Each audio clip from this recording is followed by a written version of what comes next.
while we disagree on the underlying purpose of the bill or import of the bill, Mr. Pallone has just made a point that I wanted to make to this full committee.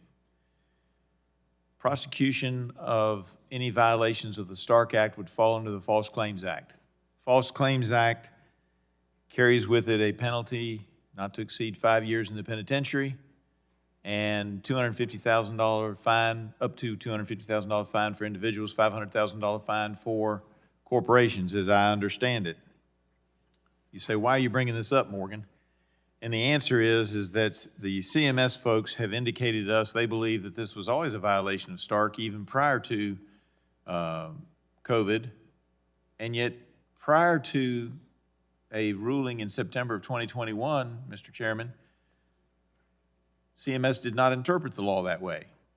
But if they now maintain that their position was that the law was always that this was a violation of Stark, any medical practice or doctor who did this prior to the frequently asked question determination by CMS between the years of 2014 and September of 2021 could be subject to punishment under the False Claims Act. That's why I think it was extremely wonderful that Mrs. Harshbarger's bill says it's a clarification of the application, because this is not new. It's been done since the beginning of this process in 2006.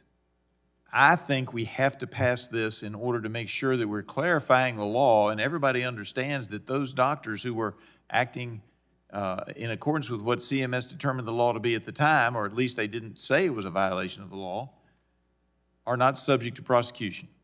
Now, from 2006 to 2014, you can argue that the statute of limitations already ran, at least up until March 11th of that year, because we haven't finished the 12th yet.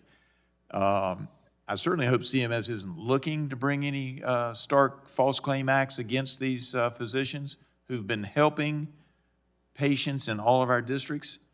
But if we do not pass this, we'll be sending a green light that those prosecutions could go forward. I think we need to clarify the law that this was the law all along, and Ms. Harshbarger's bill should be passed, and I yield back.